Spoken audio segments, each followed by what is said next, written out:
जाने माने बॉलीवुड कलाकार एवं अपने अंदाज से अच्छों को हंसाने वाले राजपाल यादव 2 दिन के दौरे पर झुंझुनू आए।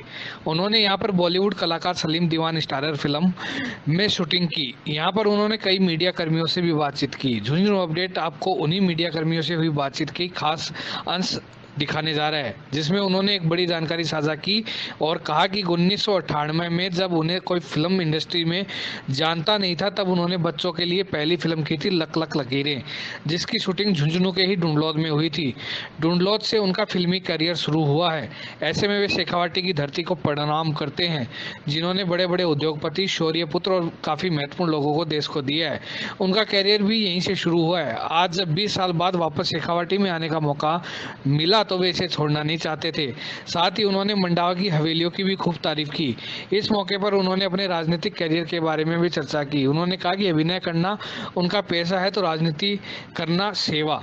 उन्हें राजनीति नहीं आती, लेकिन सेवा का कोई चांस वे छोड़ना नहीं चाहते। उन्होंने कहा कि पिछले साल ही उन्होंने राजनीतिक पार्टी बनाई है, उसे सींच कर बड़ा बनाएंगे। साथ ही उन्होंने कहा कि जितनी गंभीरता के साथ उन्होंने अब तक मस्करागिरी की है, उसी गंभीरता के साथ राजनीति के जरिए मशवीरागिरी भी करेंगे। प्रधानमंत्री नरेंद्र मोदी को लेकर भी उन्होंने कहा कि उन्हें प्रधानमंत्री नरेंद्र मोदी पसंद है। इसके पीछे कोई स्वार्थ नहीं है, बल्कि वे आज भी 60 साल पार करने के बाद एक युवा है और उनके ऊर्जा से पूरे देश को शक्ति मिल रही है। पूरे विश्व में वे देश का डंका बजाने की कोशिश करें। यदि नरेंद्र मोदी जैसा कोई दूसरा नेता भी उन्हें पसंद आएगा तो वे उसकी भी तारीफ करेंगे। परिवार में ही अच्छा रहता है।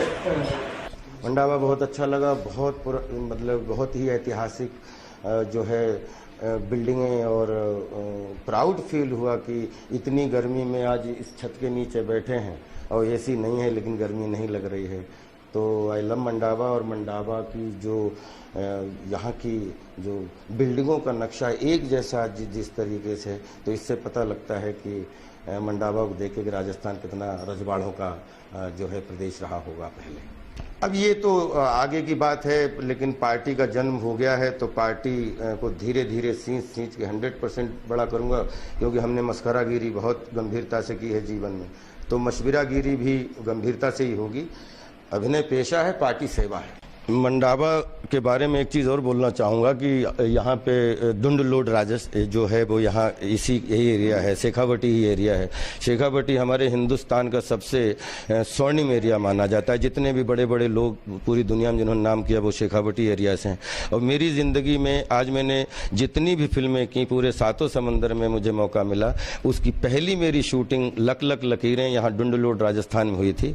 और जो मंडावा से बिल्कुल पास में है, तो मंडावा, नवलगढ़ और डुंडलोड, तो यहाँ पे बहुत घूमने का मौका मिला। और ये बात है 98 की, जब मेरी कोई फिल्म नहीं आई थी, सिर्फ सीरियल आ रहा था। उस समय एक फिल्म थी लक लक लकीरें, वो मैंने यहाँ की। तो मेरी इस ज़मीन से शुरुआत हुई एक्चुअली सिनेमा से, और मैं इस ज़मीन को बहुत धन्यवाद कहता हूँ कि यहाँ पे पहली फिल्म शुरू हुई, बच्चों की फिल्म थी, उसके बाद शूल मिली, फिर मस्त मिली, फिर जंगल से ब्रेक हो गया, और फिर आज 20-25 मुख्य भूमिकाएँ, 100-150 कॉमिक, नेगेटिव, पॉजिटिव, हर तरीके की भूमिका करने का मौका मिला।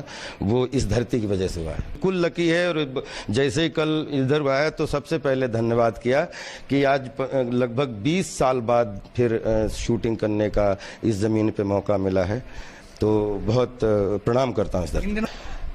ये थोड़ा लंबा विषय है और हमारी शूटिंग का वेट कर रहे हैं, लेकिन मैं एक बात सिर्फ ऐसा कहना चाहता हूं कि नरेंद्र मोदी जी जैसा नेता, मुझे ऐसा लगता है हम पूरी दुनिया में घूमते हैं, 60 साल के बाद हम लोग रिटायर हो जाते हैं, लेकिन कोई ऐसा बंदा जो मतलब 60 साल के बाद में 18 साल जग के युवाओं के साथ कंधे से कंधा मिला के लगातार एनर्जी पूरे विश्व में फेंक रहा है, तो कम से कम उससे इंस्पिरेशन बहुत अच्छा मिल रहा है। बाकी जो चीज़ें हैं, बोलते हैं ना, एक यूनिवर्सिटी में अगर एक कुलपति को भी भेज दो तो उसको 6 महीने यूनिवर्सिटी में समझने लग जाते हैं।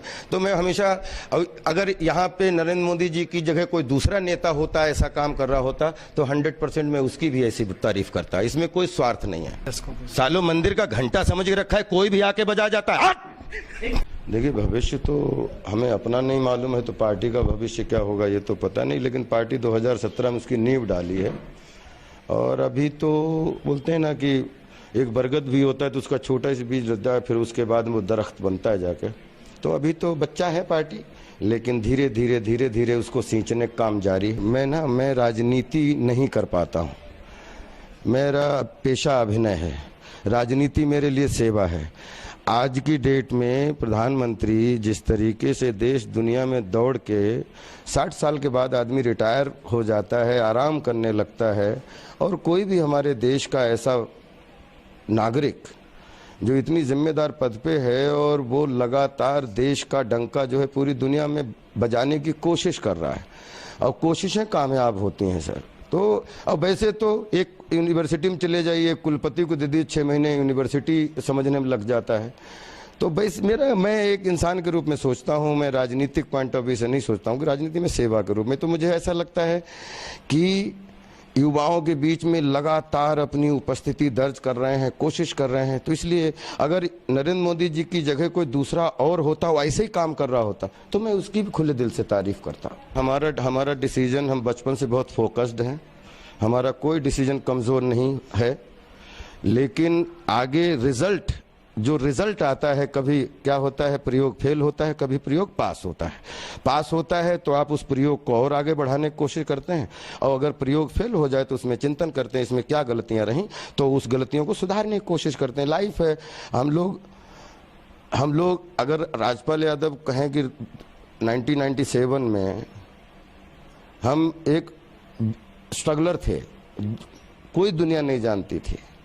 आज 2018 में हम एक वेल नोन बिगनर हैं, इससे ज़्यादा कुछ नहीं मानते हैं। अभी और भी ऐसी बहुत मूर्खताएं करूंगा और कोशिश करूंगा कि उसमें बाकी लोगों को फायदा हो, और जो नफ़ा नुकसान हो या जो गलतियां हो मेरी हो।